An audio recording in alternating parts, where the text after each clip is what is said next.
Welcome back to the Live to Grind podcast show. I'm Brendan C. Adams, and today we have Michael. Dude, how you been? Been good, man. It's been good to see you. Dude, you were on the show, was it back in October? Yeah, it was about then. Just getting into the start of October 2016. So just want to give everybody who haven't listened to that show yet, if you haven't, please listen to it. Great show about selling on Amazon, which we'll talk about. Yep. But we met at Zoic, and Yes. a great event. It was Lori Taylor put it on, and Forbes and Kevin. Yep. And you spoke at it, correct? Yeah, that's correct. Yeah, Laurie's awesome. I seen Laurie at I think it was Digital Marketers event in March this year. Yeah. So yeah, she's awesome. But the event was superb. So many major hitters. Oh my God! That room was on fire. But you know what was even better? The next day when we were at Forbes studio. Yeah. And we're in this room, and you started talking. You started talking about the system. Like, dude, this guy is going to be a billionaire. This guy is going to be a billionaire. And then from there, we had dinner, and then we just kept in touch. And just somebody I relate to you. I really like who you are, and you're actually you genuinely care. That's what I love. And your stories are amazing, man. Well, that's the reason why I took the time out to come down and see you. I'm in Florida. I'm not going to come and see Yeah, you. I know. So almost got You're lost my forever. backyard now. Yeah. Exactly. So I wanted to hook up again, see how you were doing. I know that things have really exploded for you. Oh, man. And same with ourselves in e-commerce. And it's good just to keep in touch with the network and see how everybody's jamming. You know what's cool? Because I was just telling you this before we turned the cameras on, is literally when we met. I was in the still kind of getting into things. I was doing crowdfunding. I was still in the grind, but I didn't quite know exactly what it was all going to happen. And then last year, since we met, had a TV show, been doing different ventures, different companies, and I see with you all the things you're selling. It's crazy what you can do in a year's time. It's things exploded for me.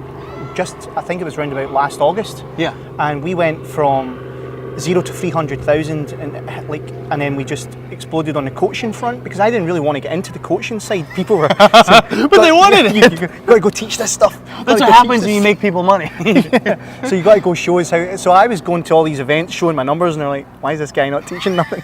So we ended up launching the course, and we did. I think it was about $495,000 in 48 hours.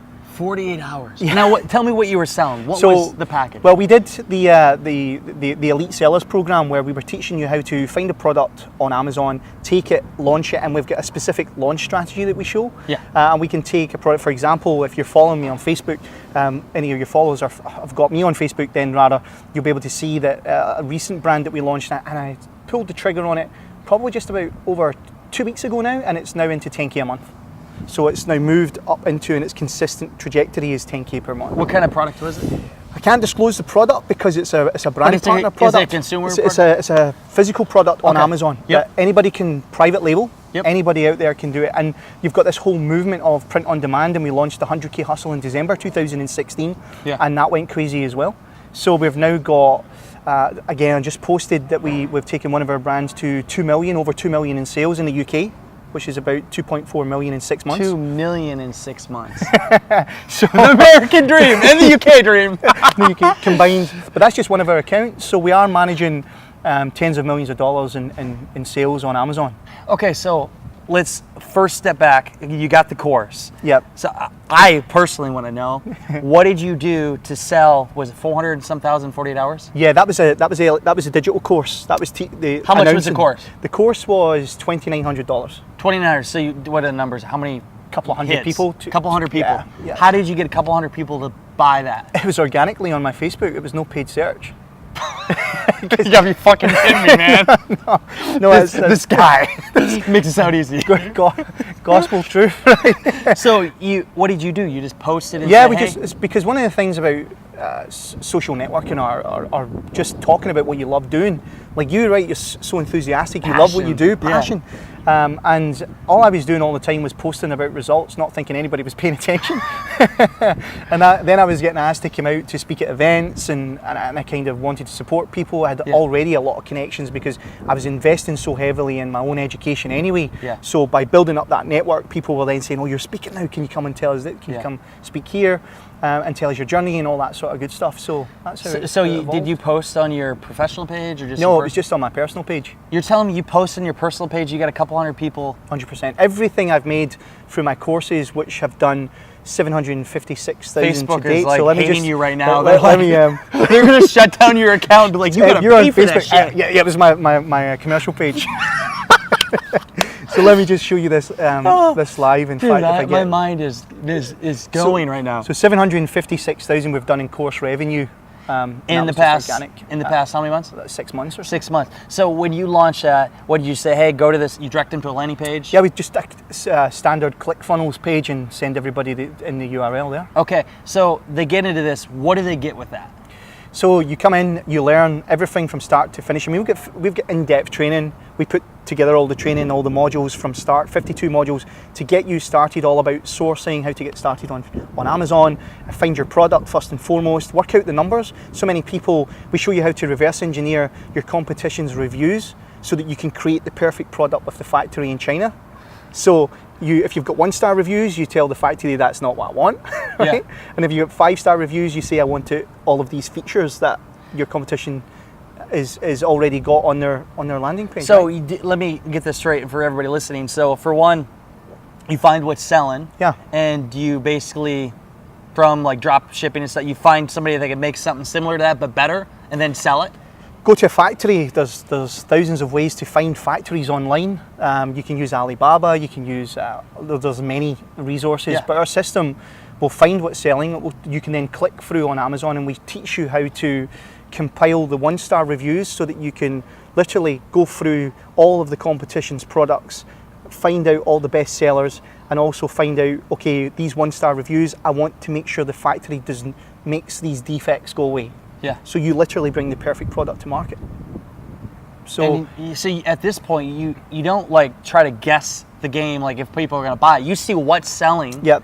And then you just sell it a better product at a better rate. Well, the competition has already validated all the faults, right? So why wouldn't you compile a sheet and say? So this is what you're showing other people to do? Yes, absolutely. Okay, so you said one of your people that went through the course, they're doing 10,000 a month. Like, what's your best success story? Best success story is one of my local students. Actually, he's up at 2.5 million a year just now, and he's only 26. Local in Orlando? In the UK. Oh wow. We've got US students that are doing anything from between 5,000 a day to 25,000 a day, and and then sometimes it will slide back. So but most of them are in 6 figures, either 6 figures a year.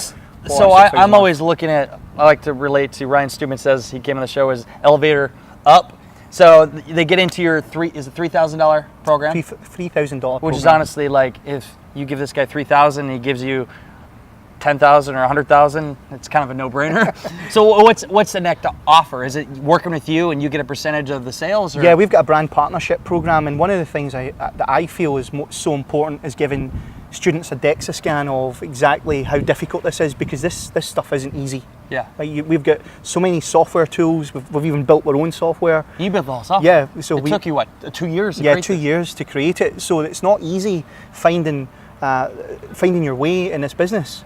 And there's so many courses out there that are not transparent about the profit, not transparent about the money that you need and the profit that you need to fuel paid search. Yeah. Because Amazon has changed. Everything inside Amazon, from homophonic search with Alexa, you have to be contextually relevant, and then you have to put paid search behind it for it to find you, for it to index you, and that is what's driving the sales inside Amazon, and we're teaching students this stuff. So we offer, at the same time, if it becomes too complex, then you can just say, actually, and you know this as well, Brendan, right? So you've got to find your passion. But if your passion's not paid search, then it's you're not going to spend the time on it. So what happens? So this is where you've got to try and say, okay, do I want to become the investor? Do I want to play at the table and actually just give the professionals my hand to play with, and I'll just throw my chips in? And that's what we do. Is we take all of the responsibility of the marketing on board for the partner, and you just buy the stock. So let me get this straight. So basically, it's almost as if people are investing in your company, and you're just helping them make a lot of money from it. Like you're investing they own 50%. They own the Amazon account. It's all theirs. Yep. All the money stops at their bank account. Yeah. We just step in and we take control of the wheel in terms of So you basically use their money to make them money, but you take a cut of that money. Yeah, we take 50% as well, and we drive them towards acquisition in 24 months. That's the goal. You even drive it towards acquisition? Yeah. So if the product is a front runner and we see potential in it, we have a consortium that we're connected to who buys Amazon products for a living. So they will buy the portfolios, yeah. So to date, how many products have you actually had acquired? We have, I have several products that have been acquired, but we now have 56 brand partners and we've only started over the last several months. So where are you going with this? So, I mean, you obviously, you're doing well. You got the system figured out. You worked your fucking ass off to get to this point because I know this system, I blew my mind. When you said this, I'm like, dude, this is the next, like, Steve Jobs. He's creating the system that blows my mind. But where do you see this going? Like, what do you want? What's your end game? The end game is to get 100 brand partners to $1 million in revenue, which is not hard. But when we say $100 million game plan, everybody steps back. Yeah. But if we break it down into each individual partner and the numbers that we've already produced, it's really quite easy.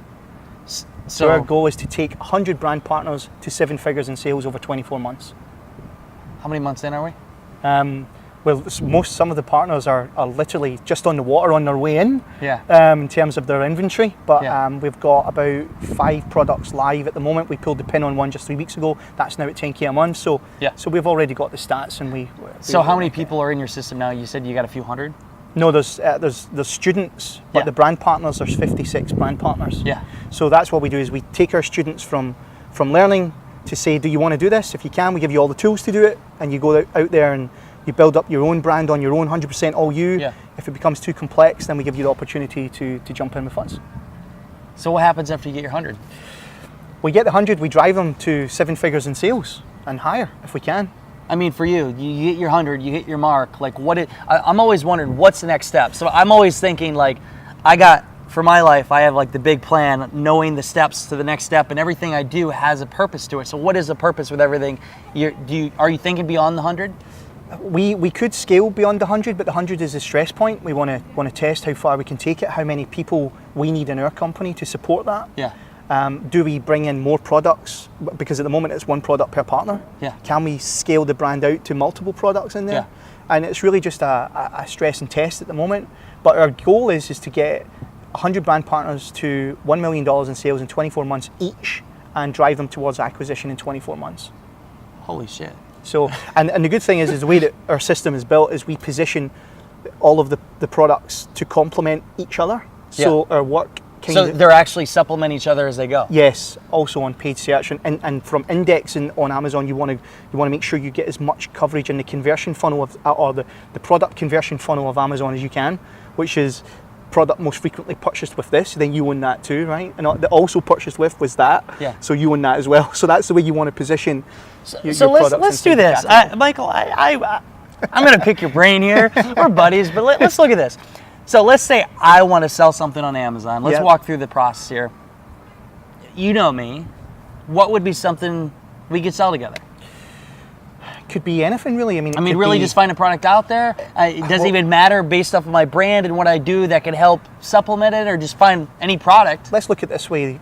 For example, you talk to thousands of entrepreneurs, right? Yeah. So you could sell an entrepreneur mic for podcasts or literally sell a mic. Yeah, you could sell a mic. So I mean, you could do all sorts. You could do mouse mats. You can do anything really. I mean, you want to make sure that your product is between $25, $50, $60 to have a real strong price range? Point. Yeah. Okay, so that price point, find a product and something I like, and then just sell that. Serve the audience, yeah.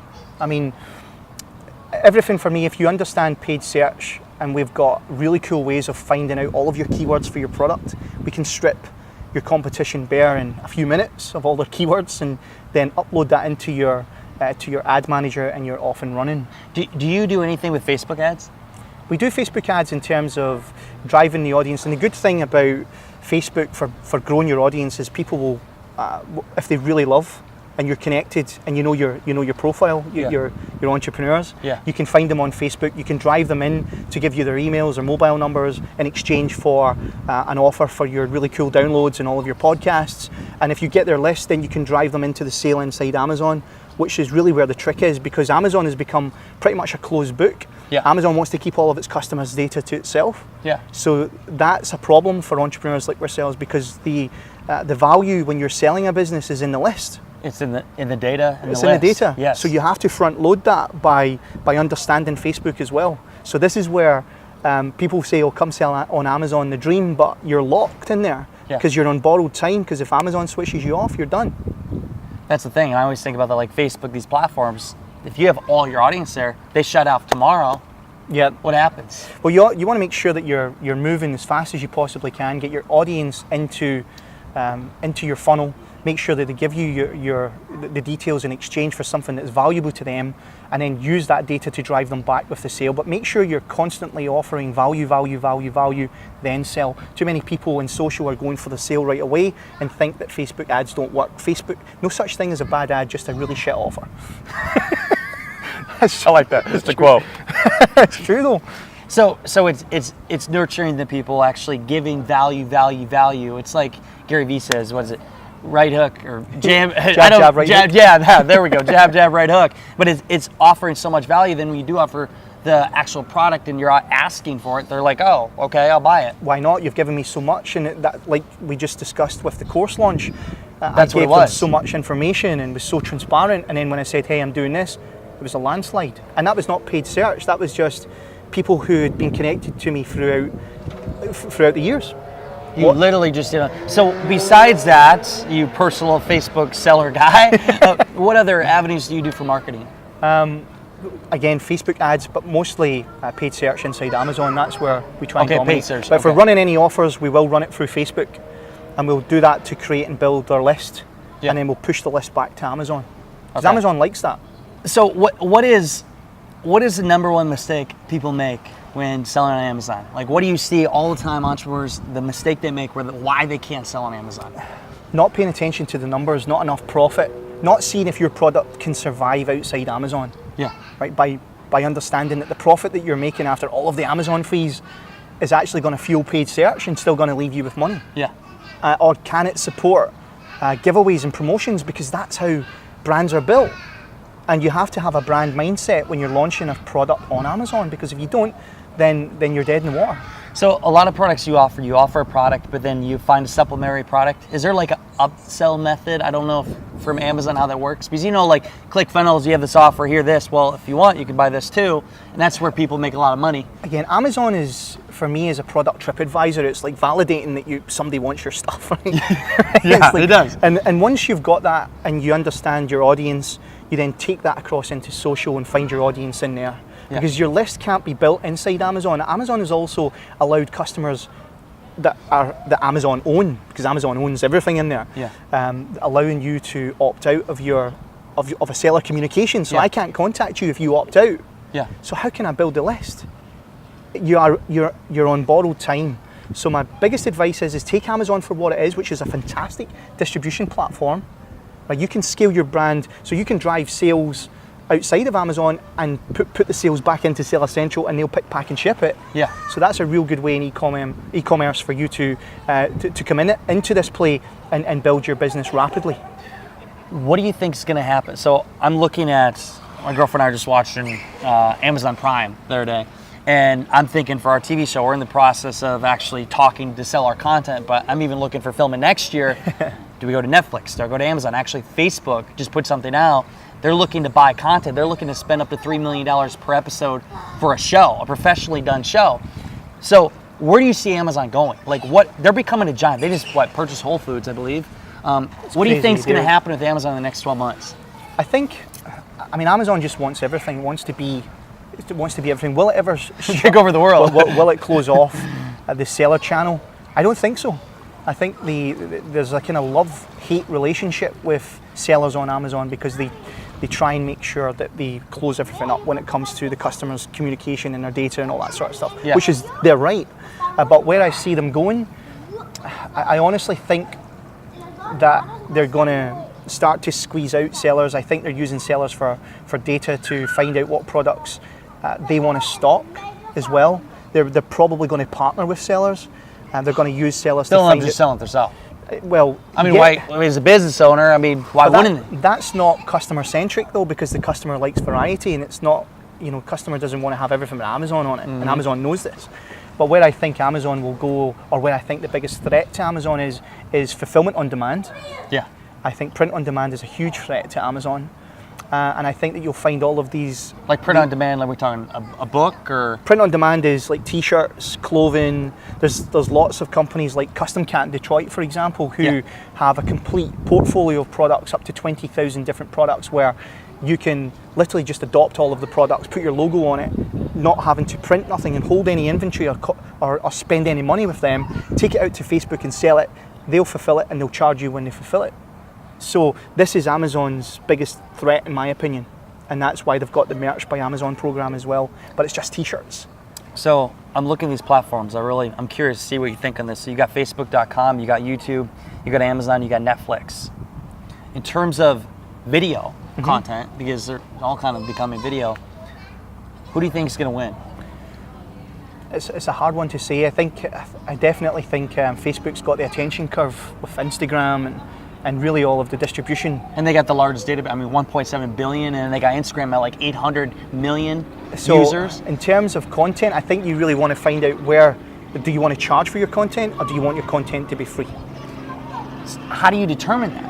I mean, and then where do you monetize? And I'm playing this game too, because like I'm thinking about, I give out my great stuff, and then you end up adding so much value, you eventually offer a product. It goes back to the value step process, right? So you give almost everything away, but the last bit is at the end, and you keep that for the opt-in, and then that's when the journey continues.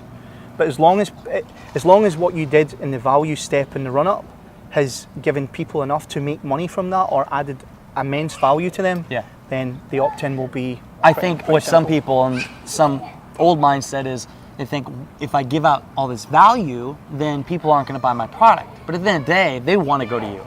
People they do what they know, and they don't know, they're going to hire the expert. I'm a prime example of giving away lots and lots and lots and lots until somebody said stop. I want to buy from you. So, and that's really when we decided that, okay, let's put some courses together and see how it went. And I was blown away by the uptake of that. But don't underestimate how much you can change or impact in somebody's life, like you're doing with the entrepreneurs. That's the reason why I wanted to take time out of vacation to drive down and spend some time with you, because I love what you're doing and you're impacting on young entrepreneurs' lives, and that can only be a great thing for your brand. But at the same time, they will want to follow you and invest with you because they believe in what you're telling them. Income, impact. I'm all about income, impact, influence. And for me, this is what I do a show and everything else is, I believe if you can become the most influential person, the most known person, for the right reasons, not only will you make more money, but when you become a person of influence, you can make a lot of big decisions. And my whole thing is I want to make the biggest impact on this world in entrepreneurs. I want to help them, my younger self. That's why doing a podcast show, doing a TV show, doing all these things to build up influence, then yes, make money, but also do good things with it. Money is a byproduct of. It's a tool. It's a tool of doing the right thing, right? Offering great value, and that. So at the end of the day, so money, obviously, money's nice. We get a watch, we get a car, and get all these fun things, which is awesome. But most people don't realize they don't actually. They want the money. They think they want all the money, but they really want the money, the things that money buys. And a lot of experiences you can have for a fraction of the cost what the money can actually pay for it. I think a lot of people have this relationship with money where they want the feeling that they think a lot of money will give them. Right? Let me tell you this, man. Let me tell you this. So, you've been broke. Yep. We've talked about this on the last show. And you literally went from what, Bentley to broke? Bentley to bus ticket. Almost had a bus ticket down here. So even when the times are low, you had your wife, you still had a good, you still mentally, there's probably stress, but you still, because I tell my girlfriend, she's been with me when we had nothing. And she saw the shit, and now, it's nice, and I'm like, you know what, honey? Even then, there were struggles, but we still had each other. I mean, Yeah. things are different, but they weren't like night and day different. But it's the entrepreneurial mindset. Is really just accepting your situation and your predicament and loving what you do.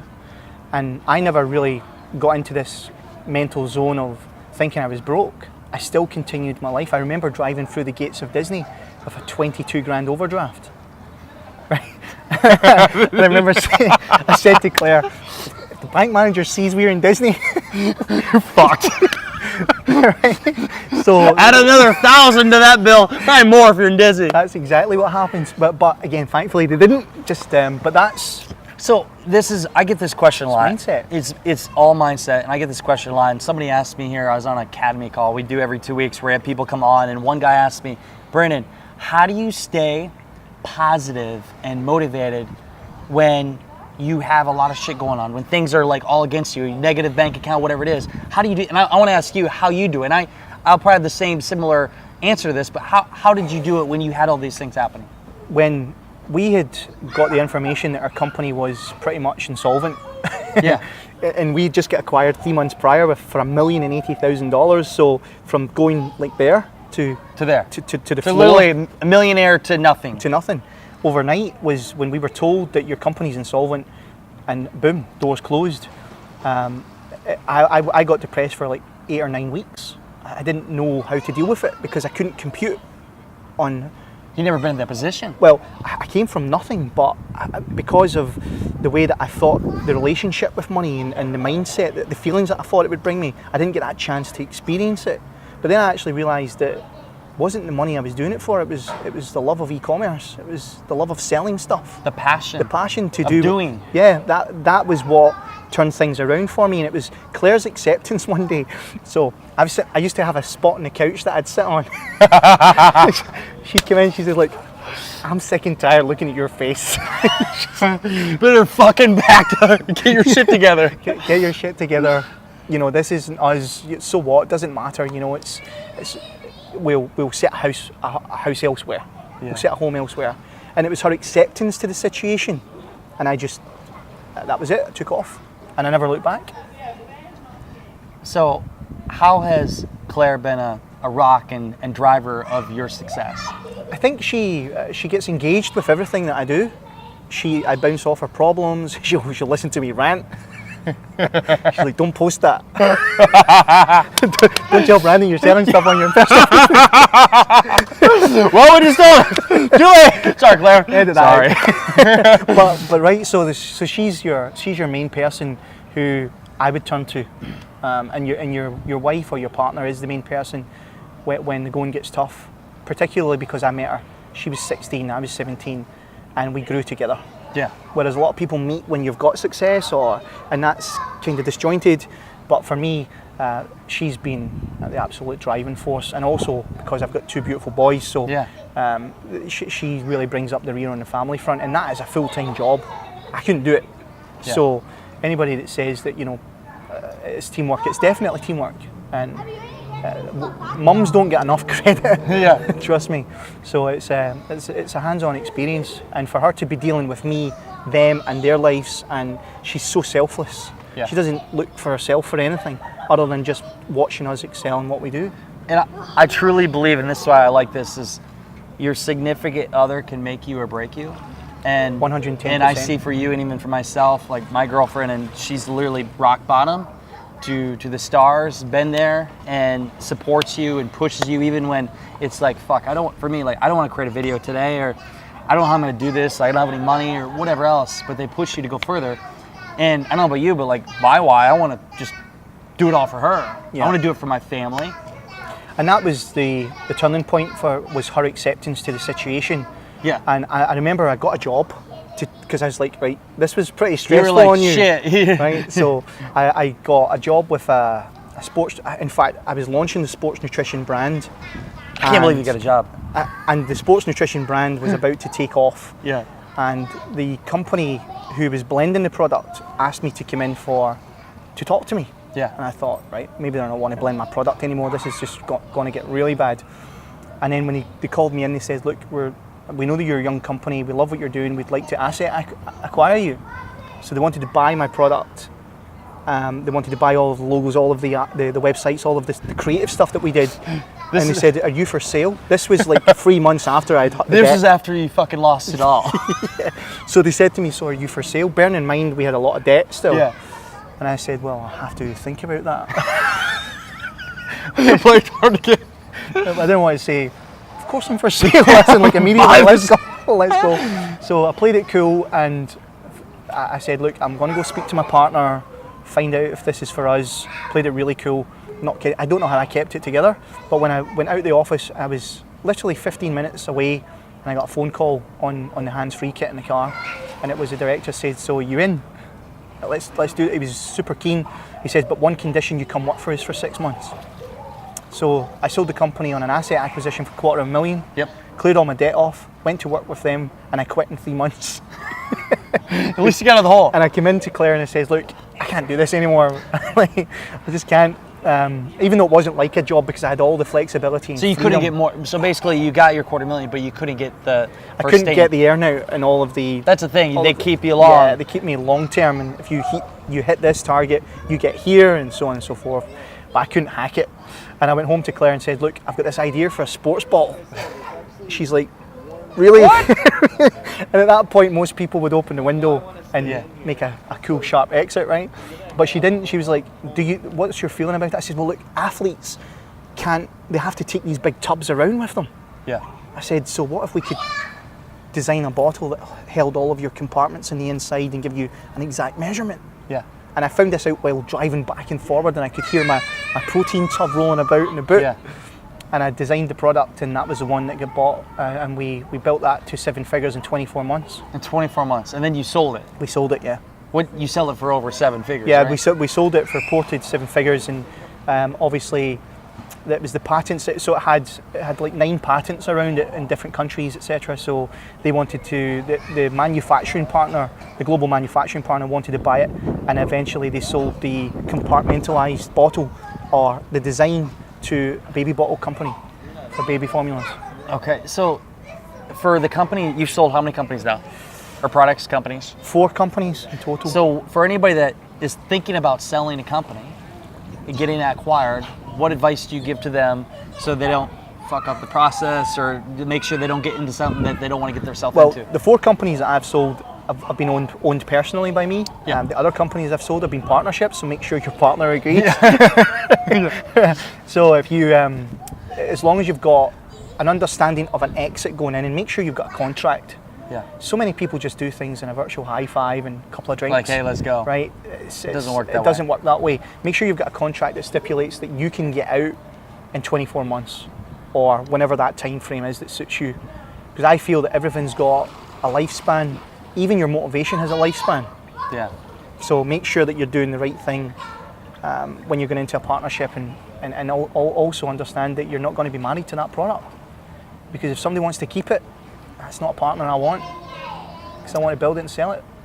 Yeah. You got to be careful who you go to bed with, who you get in business with, because you got to think about your life down the road. 100%. And we got a contract drafted for the brand partners because there's no other way of us vetting them personally. Yeah. So we've just got to say, okay, they're in it, they've paid up their brand partnership fee, they know who we are, they came through our academy, they know that they're signing up for. As soon as you lock the contract in place, it's pretty much watertight.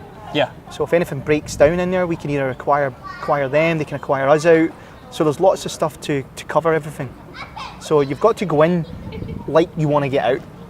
That's the biggest piece of advice I can give. Have you read the book, is it Built to Sell? I haven't read that yet. Okay, the whole thing is always build a business as if you're going to sell it, even if you're not going to sell it, but just creating that structure. Yeah, go in like you want to get out.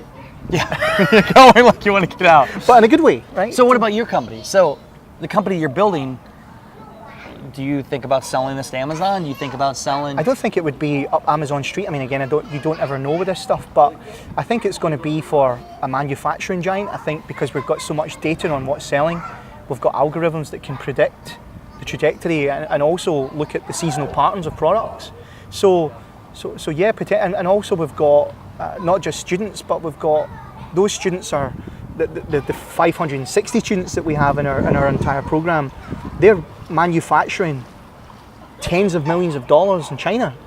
Wow. So if you have a manufacturing company That's an attractive pool you want to get your hands on, Yeah. right? And if there's this system that's got all of the data that you can get sellers to opt into to find out what's selling, and then you can sell them the products, then so you can see there's maybe an island of acquirers for that type of business. I just had a thought. You're a 7-figure maker, and like you're making people really like you're helping people become maybe some millionaires, but it's weird. It's a great feeling. Yeah, it's fantastic. My biggest achievement isn't what I achieve; it's watching them going in with so much anxiety and worry, and then just see them take off And have their life change. And that's incredible. I mean, 26-year-old kid is just one of many of our students, but he's one of our success stories because he's Scottish and I know him personally. But to see him go now, he's now breaking 2 million a year at 30-odd% margin. How old were you when you made your first million? I was thinking about this on the way down here, and this is another thing I want the entrepreneurs to be careful of out there, is 7-figure marketers. That's the term all you hear, I'm a 7-figure marketer. 7-figure marketer isn't sexy. I mean, I talk about this. So like, it's one thing to do 7 figures. Between my companies, they do 7 figures, but you could do 7 figures and you could be taking home less than 100 grand. and if people use that marketing, it's like, okay, that's cool. Yeah. But anyways, yeah. I'm a 7-figure seller. That's the lead magnet that I see out there. It's the marketing message I see everybody punt about. What you want to find out is 7-figure profit. And I only made 7-figure profit from one of my own companies was roughly around about 37, 38 proper millionaire in terms of I was millionaires in assets. 38. How old are you? Cash at bank, I'm 40. You're 40? I know I don't look Dude, he looks like he's 32. What do you take? I've got really good skincare cream. You want to buy some? So 38 years old is when you hit the actual millionaire true asset. Cash at bank millionaire. Yeah. Yes. In the bank. Yeah. See, that's the thing.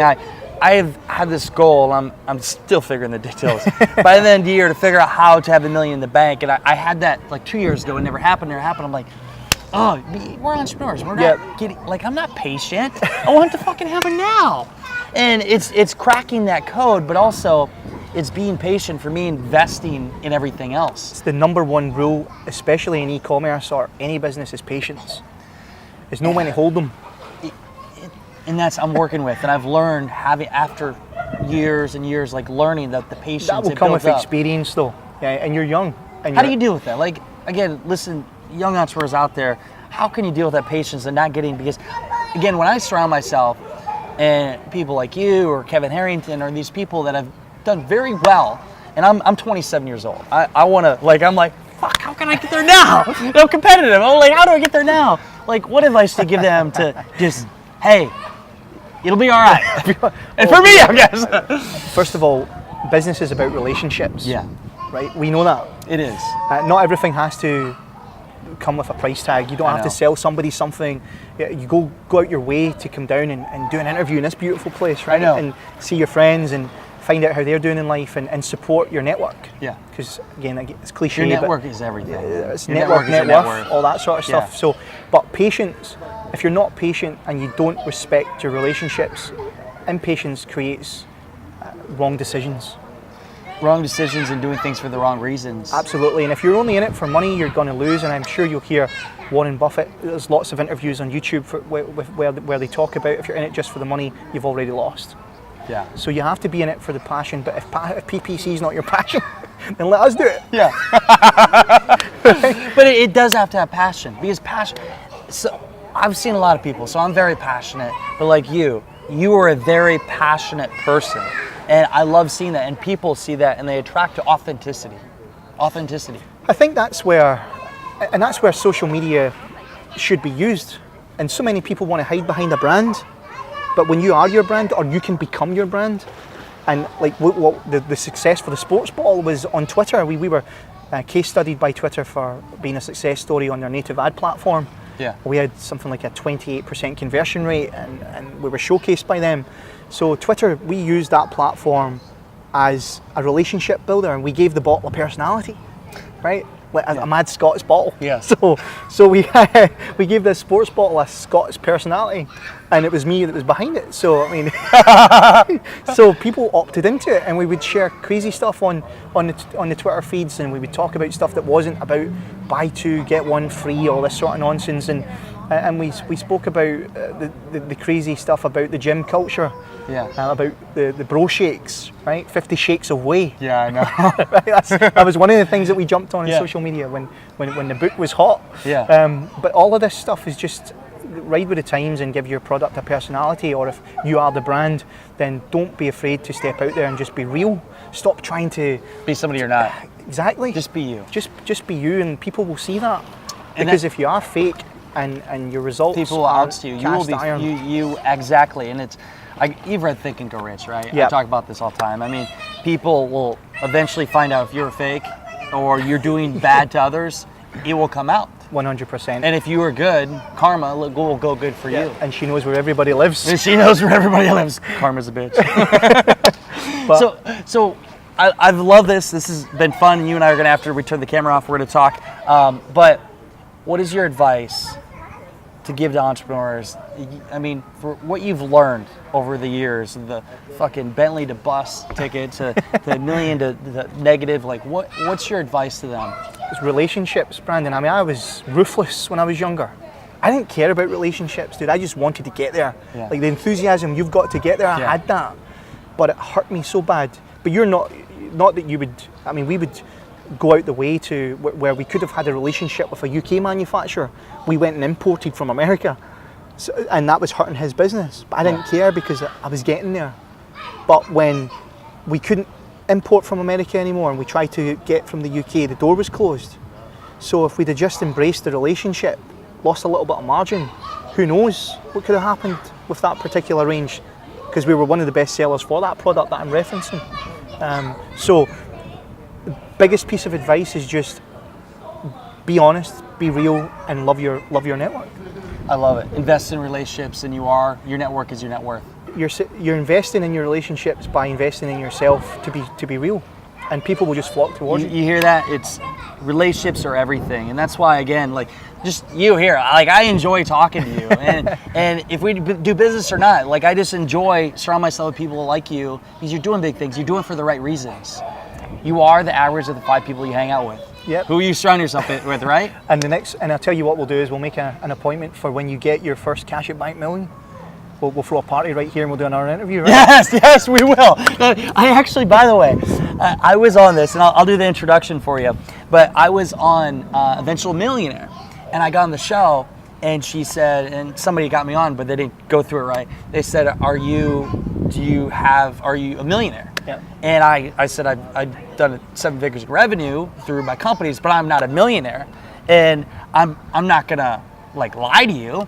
Well, she's like, well, I can't have you on the show. I'm like, that's fine. And we talked for like 30 minutes, and I said, you're gonna be the first person, and that pissed me off. I'm like, I'm gonna get fucking on that show in the next year, but I wasn't gonna lie to the person. And some people have just to be on the show, but things like that drive me.